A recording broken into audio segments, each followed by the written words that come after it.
स्वागत है दोस्तों आप सभी का नई वीडियो में। मेरा नाम सानिया है। मैं बहुत खुश थी कि मेरी शादी मेरे परिवार में सबसे सुंदर और खूबसूरत लड़के से हो रही थी। ये मेरी मौसी के पहले पति से था, इसलिए बहुत ज़्यादा सुंदर था। क्योंकि मेरे पहले वाले मौसा जी भी बहुत ही ज़्यादा सुंदर आदमी थे। मैं बहुत खुश थी। आज मेरी शादी की पहली रात थी और मैं दिल में बहुत सारी कामनाएं लिए बैठी थी, पर मुझे क्या पता था कि कुछ और ही होने वाला है। जैसे ही मेरा पति अजलान कमरे के अंदर आया, उसके हाथ में कुछ था। ऐसा लगता था छोटा सा ब्रीफ केस है। पता नहीं शादी की रात इसका यहाँ क्या काम था। वह मेरे सामने आकर बैठ गया और उसने कहा कि तुम्हें मेरा काम करना होगा, बदले में तुम्हें यह मिलेगा। वह तुरंत ही मुद्दे की बात पर आ गया था और उसका मुंह खोलकर मेरी तरफ देखा तो मैं हैरान रह गई। मैंने कहा कि यह मजाक है। उसने कहा नहीं, बस तुम्हें मेरा एक काम करना होगा। मैंने पूछा कि कौन सा काम था। उसने मुझसे कहा कि तुम्हें बाहर जाकर चिल्ला चिल्ला कर सबको यह कहना होगा कि मैं नामर्द हूँ, क्योंकि मेरी मौसी को मुझसे बहुत प्रेम था। वह कहती थी कि मैंने इसी लड़की को अपने घर की बहू बनाना है, क्योंकि मैं घर के कामकाज में बहुत अच्छी थी। सारे घर को मैंने संभाला हुआ था। मेरे घर में सिर्फ मेरे भाई थे, वह भी मुझसे छोटे थे। उन सभी के काम भी मैं करती और अपनी माँ को बिस्तर पर ही चाय नाश्ता दिया करती थी। उन्हें बिस्तर से नीचे पाँव नहीं रखने देती थी। पूरे ख़ानदान में मेरी कहानियाँ मशहूर थी। फलाना की लड़की ने ऐसे घर को संभाला हुआ है, जहाँ जाएगी घर भर देगी। मेरी मौसी बूढ़ी थी, उनकी बेटियाँ कोई काम नहीं करती थी। उनकी पहले भी शादी हुई थी। पहली शादी से उनका एक बेटा था और दूसरे पति से 3 बेटियां थी। पूरा दिन बस तैयार होकर बैठ जाती और कुछ नहीं करती। इसलिए उनको ऐसी बहू चाहिए थी जो घर को संभाले। उनके घर में जाओ तो घर से बू आती थी, जगह जगह कचरा पड़ा होता था। मैं भी कहती थी कि मौसी यह क्या है, तो कहती थी कि मैं क्या करूं, बूढ़ी जान हूं। जब उन्होंने मेरी माँ से रिश्ते की बात की तो मेरा मन तुरंत मान गया। मौसी ने कहा कि अपनी बहन के घर से बेटी लूँगी तो मुझे क्या मसला होगा, और वैसे भी अजलान तो पहले पति से है, उसकी शादी तो तुम्हारी बेटी के साथ हो सकती है। हमारी शादी की बातें होने लगी। मेरी मौसी बहुत बीमार रहती थी। उन्हें ब्लड प्रेशर का मसला था। जब उनकी कोई बात नहीं मानी जाती या कोई ऐसी बात होती जो उनको पसंद नहीं होती तो उनका ब्लड प्रेशर बढ़ जाता था और वह सीधा अस्पताल पहुंच जाती थी। ऐसा लगता था कि मर जाएगी, लेकिन जैसे ही उनकी बात मान ली जाती वह ठीक हो जाती थी और उनका ब्लड प्रेशर नॉर्मल हो जाता था।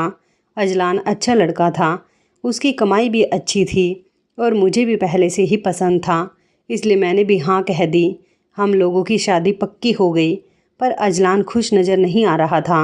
मैंने अपनी माँ से कहा कि यह तो खुश नज़र नहीं आ रहा, कहीं कोई मसला तो नहीं है। मेरी माँ ने कहा कि ऐसे ही मूड बना रखा है, उसकी शक्ल ही ऐसी है, तू परेशान ना हो। तेरी शादी तो पसंद की जगह पर हो रही है, तू तो मेरी प्यारी बेटी है। मैंने कहा कि मैं बहुत खुश हूँ।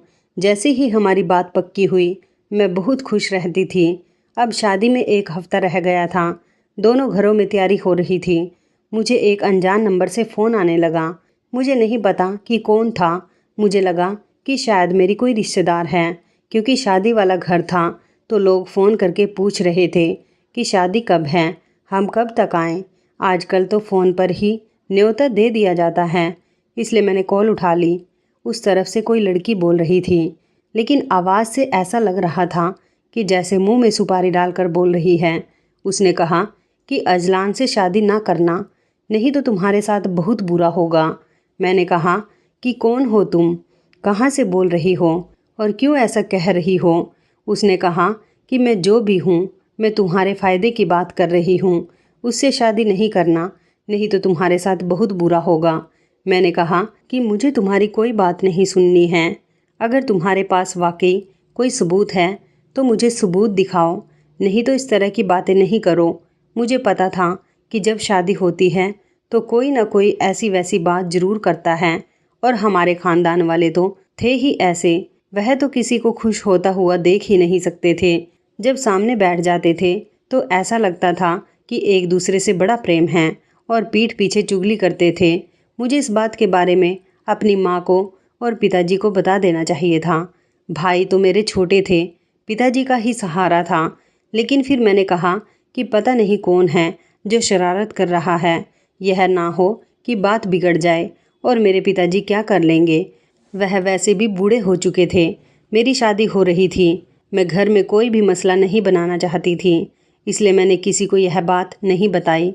मुझे बार बार उसी नंबर से कॉल आती रही। जब मैंने कॉल नहीं उठाई तो मैसेज आते रहे।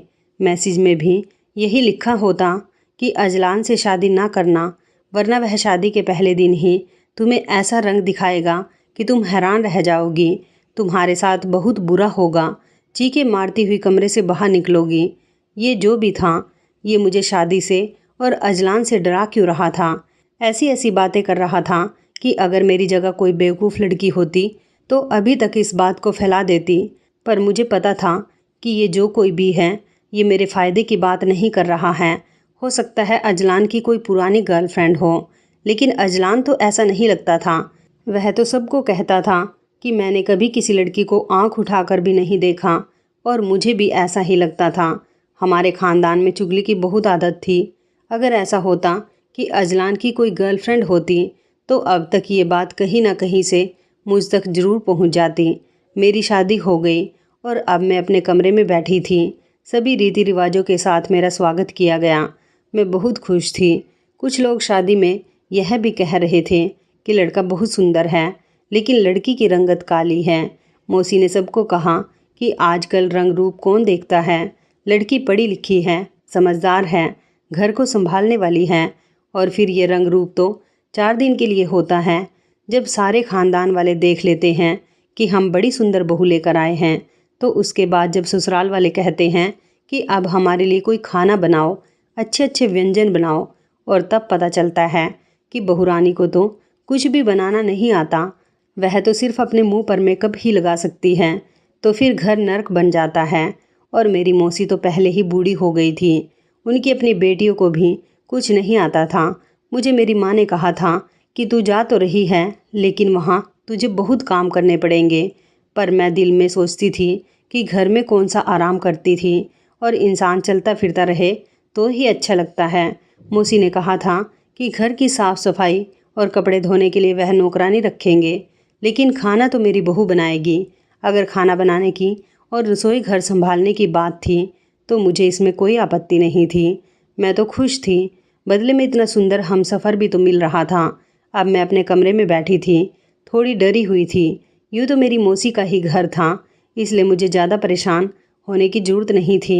लेकिन मैं अपने पति अजलान से डरी हुई थी, क्योंकि जब से हमारी शादी की बात पक्की हुई थी तो उसने मुझे एक बार भी फ़ोन नहीं किया। यहाँ तो लड़का लड़की की बात पक्की होती है तो वह एक दूसरे से फ़ोन पर बातें करना शुरू कर देते हैं।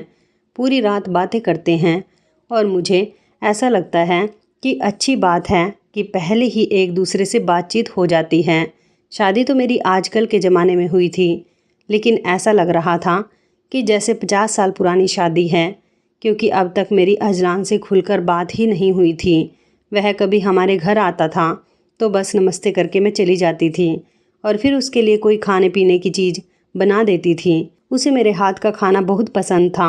खुश तो वो हो रहा होगा कि अब सारी ज़िंदगी अच्छा खाना खाने को मिलेगा। वो कहते हैं ना कि शादी हमेशा अच्छा खाना बनाने वाली से ही करनी चाहिए, क्योंकि शादी के बाद प्यार तो कम हो सकता है, लेकिन भूख कम नहीं होती। मैं इसी बात पर हंस रही थी। जब दरवाजे पर हलचल हुई तो मैंने तुरंत घूंघट नीचे कर लिया। मैं समझ गई कि मेरा पति आ गया है। अब वह मेरा पति ही था, और यह सोचकर भी मुझे बहुत अच्छा लग रहा था। उसके हाथ में कोई चीज़ थी। मुझे लगा कि शायद मेरे लिए कोई गिफ्ट लाया है, लेकिन क्या उसे इतनी अकल थी कि नई नवेली दुल्हन के लिए उपहार लाने से प्रेम बढ़ता है। मुंह तो उसने ऐसे बना रखा था जैसे उसकी ज़बरदस्ती शादी हो रही थी। वह मेरे सामने आकर बैठ गया और कहने लगा कि ये तुम्हारा तोहफ़ा है, लेकिन तुम्हें कल मिलेगा। अभी तुम सो जाओ। उसने तो बात शुरू होने से पहले ही ख़त्म कर दी। मेरा घूंघट भी नहीं उठाया। मैंने कहा कि सुनिए जी, घूंघट तो उठा दें। अगर दूल्हा दुल्हन का घूंघट ना उठाए तो अपशगुन होता है। उसने कहा कि ठीक है, उसने घूंघट उठाया पर मेरी तरफ एक नज़र भी नहीं देखा। कहने लगा कि तुम थक गई होगी, क्योंकि एक दिन की दुल्हन क्या बोलती। हम लड़कियों को लगता है कि सिर्फ लड़कियां ही शर्माती हैं, पर कभी कभी लड़के भी शर्माते हैं। शायद वह भी शर्मा रहा था, इसलिए मैं भी चुपचाप सो गई। सुबह मुझे मेरी मौसी ने जगा दिया। पूजा हुई, पूरे दिन हम लोग व्यस्त रहे। उसके बाद रात हुई तो मैंने मौसी को बता दिया कि कल तो मैं सो गई थी। आखिर वो मेरी मौसी थी और सासू माँ भी थी, पर पहले तो मेरी मौसी थी। तो वह कहने लगी कि अरे तू सो क्यों गई थी, तुझे नींद आ गई थी। मैंने कहा कि नहीं, मुझे नींद नहीं आई, आपके बेटे ने कहा सो जाओ तो मैं सो गई। मेरी मौसी ने अपना सिर पकड़ लिया और कहा मैं बात करती हूँ अजलान से। मैंने कहा कि नहीं, आप उससे बात नहीं करना, वो गुस्सा हो जाएगा। तो मेरी मौसी ने मुझे कहा कि फिर आज नहीं सोना। वो धीरे से हंसती। मैंने भी शर्म से चेहरा झुका लिया और मैं आज सोने के मूड में भी नहीं थी, बल्कि आज तो हम लोगों के पास ज़्यादा वक्त था। शादी भी हो गई और सारी रस्में भी हो गई थी। मैंने नहा धोकर अच्छा सा सूट पहन लिया और खुशबू भी लगा ली। पर आज भी अजलान कमरे में देर से ही आया और जब आया तो उसके हाथ में वही डब्बा था। कल से मैं सोच रही थी कि इस डिब्बे के अंदर क्या है, और डिब्बा लिए ही मेरे सामने बैठ गया और कहने लगा कि आज मैं तुम्हें बताता हूँ कि इसके अंदर क्या है। मैंने कहा कि जी बता दे, पर जब डब्बा खुला तो मेरे कदमों तले से ज़मीन खिसक गई, क्योंकि इस ब्रीफ केस के अंदर तो बहुत सारे रुपए थे। ऐसा लगता था कि लाखों रुपए होंगे। उसने कहा कि यह कितने रुपए होंगे, तुम्हें क्या लगता है। मैंने कहा कि शायद 5 से 10 लाख हैं। उसने कहा कि नहीं, ये पूरे 50 लाख हैं। इससे पहले कि मैं कुछ भी बोलती, जाहिर है मेरे दिल में तो हज़ारों सवाल थे। उसने कहा कि ज़्यादा सोचने और बोलने की ज़रूरत नहीं है, मेरी बात गौर से सुनो। ये सारे के सारे पैसे तुम्हारे हो सकते हैं, तुम इन पैसों से जो मर्जी करो, मैं तुम्हें नहीं रोकूंगा। अपने माता पिता को दे दो, अपने भाइयों की पढ़ाई में लगा दो, अपने माँ बाप के लिए घर बना लो, अपने लिए सोना बनाओ, गहने बनाओ, जो तुम करना चाहती हो करो, लेकिन इसके बदले में तुम्हें मेरा एक काम करना होगा। मैंने कहा कि कौन सा काम, मैं आपके लिए क्या कर सकती हूँ। मैं अपने पति के लिए ज़्यादा से ज़्यादा क्या कर सकती थी, और अगर वह मुझे कुछ भी करने को कहता तो मैं मान जाती, क्योंकि मैं तो गरीब घर से थी और मेरे भाई थे जिनकी बहुत सारी ज़रूरत थी। उनकी पढ़ाई के खर्चे थे, स्कूल के यूनिफॉर्म किताबें थी। कभी कभी तो हम उनको लंच भी नहीं देते थे और मेरा दिल बहुत जलता था। मैंने पहले से ही सोच लिया था कि अगर ये पैसे मुझे मिल गए तो मैं अपने भाइयों की पढ़ाई पर लगाऊं और अपने बूढ़े पिता की आसानी के लिए भी कुछ करूंगी। मेरा पति मुझे यह पैसे क्यों दे रहा था। उसने कहा कि घर में ये बात किसी को भी ना बताना, यहाँ तक कि अपनी मौसी को भी नहीं। मैंने कहा कि फिर मुझे बदले में क्या करना होगा। तो उसने जो बात की वह सुनकर मैं हैरान रह गई। उसने कहा कि 5 दिनों तक सबको ये बताना होगा कि मैं नामर्द हूँ और तुम मेरे साथ खुश नहीं हो और तुम मुझे छोड़ना चाहती हो, मुझसे तलाक लेना चाहती हो, मेरे साथ ज़िंदगी नहीं गुजारना चाहती। ये बात सुनकर तो मेरी हवाइयाँ ही उड़ गई। मैंने कहा कि पर आप ऐसा क्यों करवाना चाहते हैं, क्या ये शादी आपकी मर्ज़ी के बगैर हुई है। उसने कहा कि नहीं, ये शादी मर्ज़ी के बगैर नहीं हुई है और तुम मुझे पसंद हो, लेकिन जैसे ही तुम ये बात घर वालों के सामने कर दोगी, उसके बाद जो होगा वह देखकर तुम भी हैरान रह जाओगी।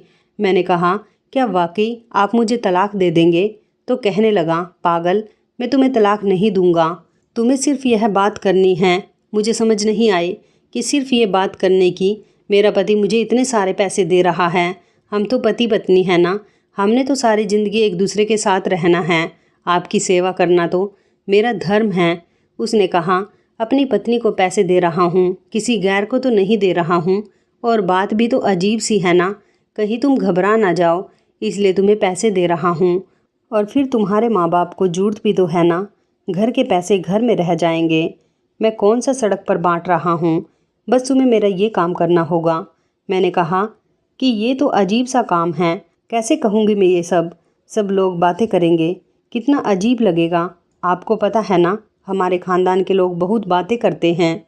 मेरा पति कहने लगा कि आसान काम के पैसे नहीं मिलते मेरी जान, तुम्हें ये काम करना होगा और जब तक तुम ये काम नहीं करती हम एक दूसरे के करीब नहीं आएंगे। अगर तुम्हें कुछ समय चाहिए तो वह भी मैं दे सकता हूँ, पर उसके बाद तुम्हें ये काम करना ही होगा और ये पैसे भी तुम अपने पास ही रख लो। तुम्हारे दिल में अगर कोई भी सवाल आए, कोई भी, तो तुम इन पैसों में से थोड़े पैसे खर्च करना, तुम्हारा दिल खुश हो जाएगा। फिर तुम्हें पता चलेगा कि ये काम तो बहुत आसान है। मैंने कहा ठीक है, मुझे 5 दिन का समय दो, मैं उसके बाद आपका यह काम कर दूंगी। मेरे पति ने कहा हाँ बिल्कुल ठीक है, मुझे कोई आपत्ति नहीं है। चलो अब तुम सो जाओ, ये पैसे भी उठाकर संभाल कर रखो, लेकिन अब इनकी हिफाजत करना भी तुम्हारी जिम्मेदारी है। ये जो औरत की ज़िंदगी में सुहागरात आती है, इस सुहागरात पर न जाने क्या क्या होता है। किसी का पति उसी पर हाथ उठा देता है, किसी का पति शराब पीकर आ जाता है, तो किसी का पति आते ही पैरों में बैठ जाता है और किसी के पति को तो कुछ पता ही नहीं होता। उसको देखकर भी औरत सोचती है कि इसके साथ ज़िंदगी कैसी होगी। लेकिन मेरे साथ क्या हुआ था, मेरे पति ने मेरे सामने 50 लाख रखा और अब वह कहता था कि मैं पूरे ख़ानदान में ये बात मशहूर कर दूं कि वह नामर्द है। उस वक्त मुझे ये बात नहीं पता थी। ये कहानी सुनाते हुए आप लोगों को बता रही हूँ कि एक मर्द के लिए यह बात बहुत ही ज़्यादा बेइज्जती की बात होती है। कोई उसे नामर्द कह दे, ये किसी को पता चल जाए कि वह नामर्द है। कुछ लोगों के साथ इस तरह का मसला होता है। मैं इसको कुछ बुरा नहीं समझती। कुछ लोगों को बीमारियां भी होती हैं, जैसे औरतों को होती हैं, ऐसे मर्दों को भी होती हैं। फिर भी वह इस बात को छुपाते हैं, कभी किसी को नहीं बताते, अपनी पत्नी से भी छुपाते हैं। कोई भी ऐसा नहीं होता जिससे वह यह बात कर सके, क्योंकि यह बात बहुत ही ज़्यादा नाजुक है। लेकिन फिर भी मेरा पति मुझे इस बात का ऐलान करने के लिए क्यों कह रहा था, उस वक्त मैंने इतना नहीं सोचा था। अब तो मैं सोच रही हूँ कि यह सब कुछ वाकई बहुत अजीब था। पर उस वक्त मैंने रुपए रखे और थोड़े से रुपए निकाले और मैं अपने घर चली गई। मैंने अपने भाइयों को पैसे दिए तो मेरी माँ ने यह सब देख लिया और कहा कि तुम क्यों पैसे बांट रही हो, तेरे पास इतने पैसे कहाँ से आए। मैंने कहा कि अम्मा मुझे मिले हैं, तो मेरी अम्मा भी खुश हो गई। फिर मैंने अपने भाइयों के लिए पिज़्ज़ा ऑर्डर किया। उन लोगों ने ज़िंदगी में पहली दफ़ा पिज़्ज़ा खाया था। फिर मैं उन्हें पार्क में ले गई और उन्होंने जिस झूले पर बैठने के लिए कहा, मैंने उन्हें बिठाया और जो चीज़ खाने के लिए मांगी वह उन्हें खिलाई। वे इतने ज़्यादा खुश हो गए कि खुशी से नाचने लगे। घर आए तो भी बहुत खुश थे। जल्दी सो गए। जब सब सो गए तो मेरी माँ ने मुझसे पूछा कि सारी सलामी के पैसे तुमने अपने भाइयों पर उड़ा दिए। अगर तेरे पास इतने ही पैसे थे तो मुझे दे देती, इनकी किताबें भी लेनी बाकी हैं। तूने सारे पैसे इनको खिला दिए। अरे पैसे खिलाने से क्या होता है, ज़रूरत की चीज़ ले लो, इंसान के काम तो आती है ना। मैंने कहा कि सारे यूनिफॉर्म, किताबें और फीस वगैरह मिलाकर कितने पैसे बनते हैं। तो मेरी माँ ने कहा कि 30,000 रुपये बनते हैं। अब कहाँ से आएंगे, अभी अभी तेरी शादी की है। तेरे बापू कह रहे थे कि आज किसी से कर्ज ले लेंगे, नहीं तो सबका 1 साल जाया हो जाएगा। मैंने अपनी अम्मा के हाथ में 40,000 रुपये रख दिए।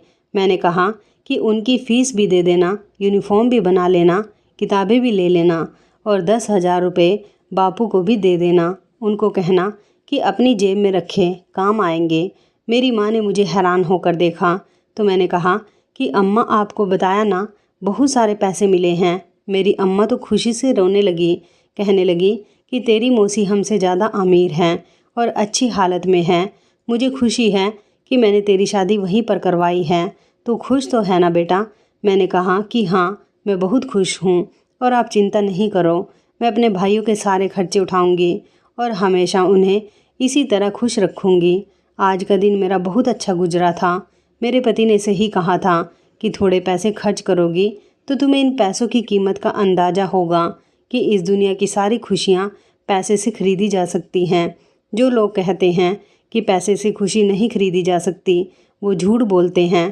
पैसे से तो प्यार भी खरीदा जा सकता है। एक चीज़ है जो पैसे से कोई नहीं खरीद सकता, वह है वफ़ादारी। आप किसी के भी दिल में पैसे के साथ अपने लिए प्यार तो जगा सकते हो, लेकिन अपने लिए वफ़ादारी पैदा नहीं कर सकते हो। रात में तो मेरा पति मुझसे दूर रहता था। उसने कहा था कि बस 5 दिन है तुम्हारे पास सोचने के लिए, उसके बाद तुम्हें यह काम करना है। मैंने इतना तो सोच लिया था कि यह सब करने से सब खानदान वाले मुझ पर बातें करेंगे, मेरे पति की थोड़ी बहुत बेइज्जती होगी। लेकिन वह कह रहा था कि उसके बाद जो होगा वह देखकर तुम भी हैरान हो जाओगी। अगर ऐसी वैसी कोई बात नहीं होती तो वह मुझसे ये सब कुछ नहीं करवाता। हो सकता है उसके दिमाग में कोई ऐसी बात हो जो अभी मुझे ना बता सकता हो, लेकिन बाद में सारी चीज़ें ठीक हो जाएं और मैं भी कहूँ कि जो उसने करवाया है वो बिल्कुल ठीक करवाया है। बस यही सोचकर मैंने 5 दिन गुजार लिए। मैं अपने पति से प्रेम करती थी, इसलिए उससे दूर रहना मेरे लिए बहुत मुश्किल हो गया था। जब वह मुझसे दूर था तब भी मुझे उसकी बहुत याद आती थी। मैं कहती रहती थी कि किसी तरह मेरी शादी हो जाए। अब तो शादी हो गई थी, एक ही कमरे में रहते थे, फिर भी दूर दूर रहते थे। ये मेरे लिए बहुत बड़ी सज़ा थी, पर जो समय उसने मुझे दिया और मैंने मांगा था वह ख़त्म हो गया था। मुझे यह काम करना था और उसके बाद सब कुछ ठीक हो जाता। मैंने पैसों में से और भी बहुत से पैसे खर्च किए थे। अपनी माँ के लिए साड़ियाँ ली थी, बाबूजी के लिए कपड़े भी लिए थे और अपने लिए भी चीज़ें ली थी। पैसे खर्च करने का बहुत मज़ा आ रहा था। पता है कि इतने पैसे हैं कि ख़त्म ही नहीं होंगे और फिर खर्च करो तो एक अलग तरह का ही मज़ा आता है। ऐसा मज़ा मुझे ज़िंदगी में कभी नहीं आया। पति ने मुझे कह दिया कि आज तुमने जो समय मांगा था वह ख़त्म हो गया है। तुम्हें पता है ना तुमने क्या करना है? मैंने कहा कि हाँ, लेकिन मुसीबत यह थी कि इस बीच मैंने अपनी मौसी को कहा था कि सब कुछ ठीक है। उन्होंने मुझसे पूछा था कि अजलान तुम्हारे साथ अच्छे से तो रहता है ना? और मैंने कहा था कि जी सब ठीक है। अब वह कहेंगे कि पहले तुम झूठ बोल रही थी। मुझे अजलान ने कहा था कि बस तुम इतना बोल देना, बाकी मैं संभाल लूँगा। लेकिन उसके बाद क्या होने वाला था मैं भी उत्सुक थी कि ऐसा करने के बाद क्या हो सकता है। अजलान सुबह से गायब था। उसने कहा कि जब तुम रात को बाहर सभी के सामने ये बात करोगी तो मैं तब तक आ जाऊँगा। उसने मुझे मैसेज किया और कहा कि मैं बस रास्ते में हूँ, तुम शुरू हो जाओ। और मैं अचानक से बाहर आई तो बाहर मेरी मौसी, मेरे पति की बहन और रिश्तेदारों में से भी एक ख़ानदान आया हुआ था। ये ऐसी औरत थी कि अगर उसे यह बात पता चल जाती तो फिर समझो पूरे देश को ही पता चल जाती। मैंने कहा कि मुझे आप सब लोगों से बड़ी ज़रूरी बात करनी है। बात तो ऐसी है कि शायद सबके सामने नहीं करनी चाहिए, लेकिन अब मैं यह सब कुछ और बर्दाश्त नहीं कर सकती। मैं तंग आ गई हूँ। आप लोगों ने मुझसे झूठ बोला है, मुझे धोखा दिया। आपको यह बात मुझे पहले बतानी चाहिए थी कि आपका बेटा तो किसी काबिल नहीं है। मैंने बात शुरू की तो सभी लोग हैरान रह गए और कहने लगे कि क्या बात है, क्या हो गया बहू रानी? अभी तो तुम्हारी शादी को 1 हफ्ता भी नहीं हुआ, कैसी बातें कर रही हो तुम? क्या किया हमारे बेटे ने? नाराज़ कर दिया तुम्हें? मेरे पति की रिश्तेदार बोलने लगी और मेरी मौसी मुझे हैरान होकर देखने लगी और आंखों से इशारा करके पूछा कि क्या बात है, क्यों सबके सामने तमाशा कर रही हो? मैंने उनको नज़रअंदाज कर दिया और मैंने कहा कि औरत शादी किस लिए करती है? सुख के लिए शादी करती है, संतान के सुख के लिए। लेकिन आपका बेटा मुझे कभी संतान का सुख नहीं दे सकता। सुख को छोड़े, वे तो किसी भी काबिल नहीं हैं, क्योंकि आपका बेटा नामर्द है। नामर्द? मैंने यह बात क्या की? सब लोग हैरान रह गए, जैसे सब पर बिजली ही गिर गई। मेरा पति भी घर के अंदर आ गया और उसने भी बात सुन ली। मेरी मौसी परेशान हो गई और कहने लगी कि अजलान देख, ये कैसी बातें कर रही है। अगर तुम लोगों का कोई आपसी झगड़ा है तो उसे कमरे में बैठकर ख़त्म करो। क्या कहा है तुमने उसको? मैंने कहा कि मौसी, आपसी झगड़ा तो तब ख़त्म होगा ना जब हम लोगों ने एक साथ रहना हो। मैं ऐसे पति के साथ नहीं रहना चाहती, ये तो किसी भी काबिल नहीं है। आपको मेरी बात समझ नहीं आई क्या? मैं आपको ज़्यादा खुलकर बताऊं तो मेरी मौसी तो हैरान ही रह गई और कहने लगी कि ये क्या बोल रही हो तुम? अजलान कुछ नहीं बोल रहा था।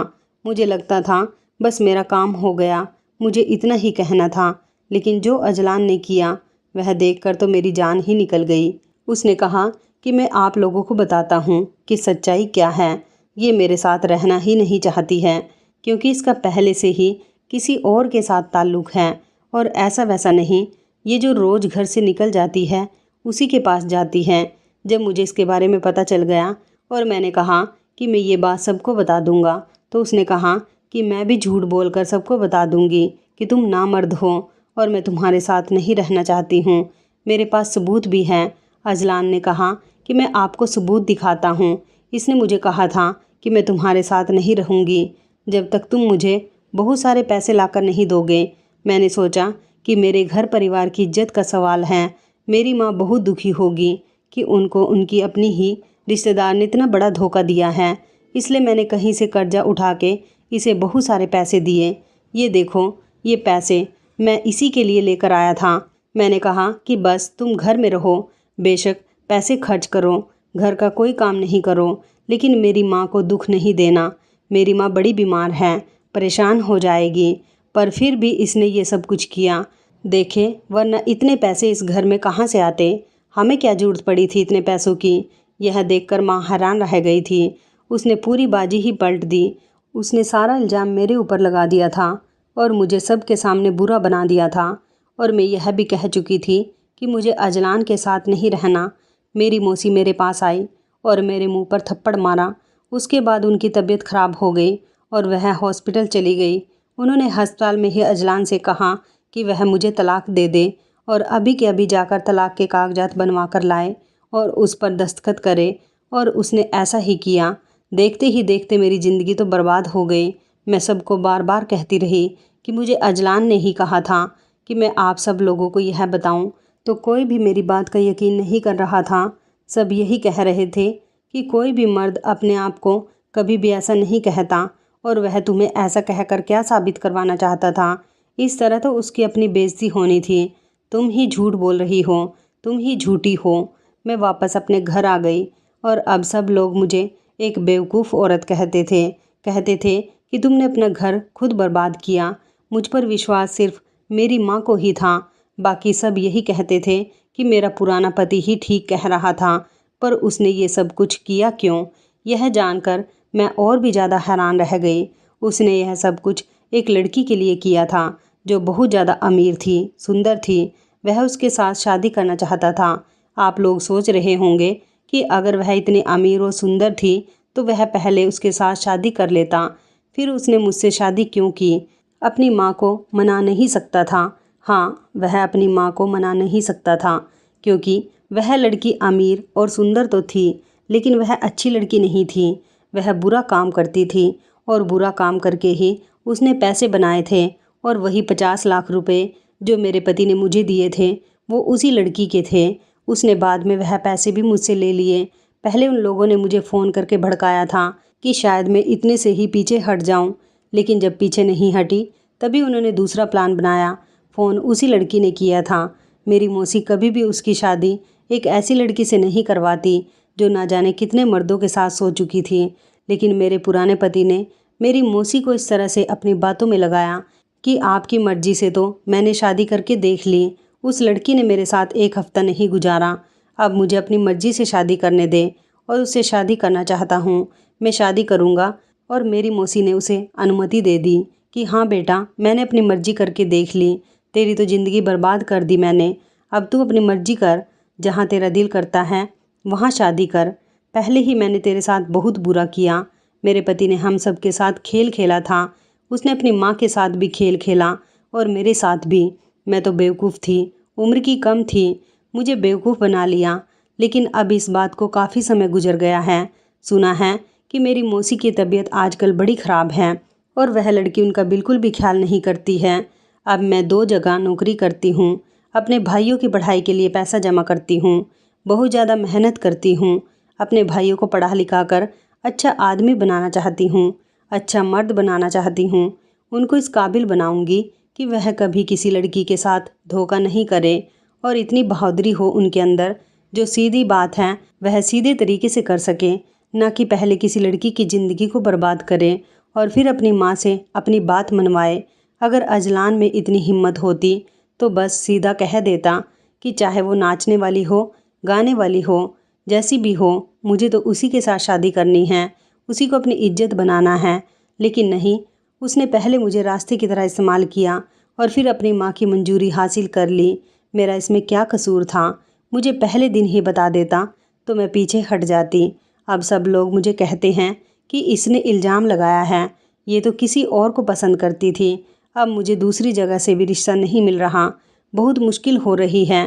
मैं तो किसी से भी शादी नहीं करना चाहती, लेकिन मेरी माँ परेशान रहती हैं। वो कहती हैं कि तू जवान है, क्या सारी ज़िंदगी यहीं पर बैठी रहेगी? पर वक्त है ना, ऐसे ही गुजरता रहता है। अभी भी वक्त गुजर रहा है। रोज़ मेरी माँ कहती कि तेरे लिए कोई रिश्ता देखना है, लेकिन रोज़ दिन गुजर जाता है और वक्त गुजर ही रहा है। आप लोग बताओ कि मेरे साथ जो इतना बुरा हुआ, क्या इसमें मेरी गलती थी? और उन लोगों का क्या, उन्हें सज़ा नहीं मिलेगी? क्या किसी का दिल दुखाना, किसी की मासूमियत से फ़ायदा उठाना और उसको इस्तेमाल कर लेना, क्या इतना आसान होता है? दोस्तों, अब आप ही बताएं कि क्या मैं अपने पति को माफ़ कर दूं या फिर उसके खिलाफ़ कोई सबूत ढूंढकर उसे सबके सामने बदनाम कर दूं? तो इस कहानी के बारे में आपकी क्या राय है? कमेंट करके ज़रूर बताइएगा। दोस्तों, आपको हमारी ये कहानी कैसी लगी? आप हमें कमेंट बॉक्स में ज़रूर बताएं। यदि आपके पास भी ऐसी कोई प्यारी सी कहानी है या फिर ऐसी कोई कहानी जिससे कुछ शिक्षा मिले, तो आप हमारे साथ उसको ज़रूर शेयर करें। दोस्तों, यदि आपको हमारी ये वीडियो अच्छी लगे तो आप हमारे इस वीडियो को लाइक शेयर ज़रूर करें और ऐसी ही दिल को छू लेने वाली प्रेरणादायक कहानियाँ सुनने के लिए हमारे चैनल को भी सब्सक्राइब करें। यदि आप हमें फेसबुक पर देख रहे हैं तो आप हमारे फेसबुक पेज को लाइक और फॉलो ज़रूर करें। तो दोस्तों, फिर मिलते हैं ऐसी ही ज़बरदस्त कहानी या टिप्स के साथ नई वीडियो में। तब तक के लिए धन्यवाद। आप सभी अपना ख्याल रखना। आपका दिन शुभ व मंगलमय हो।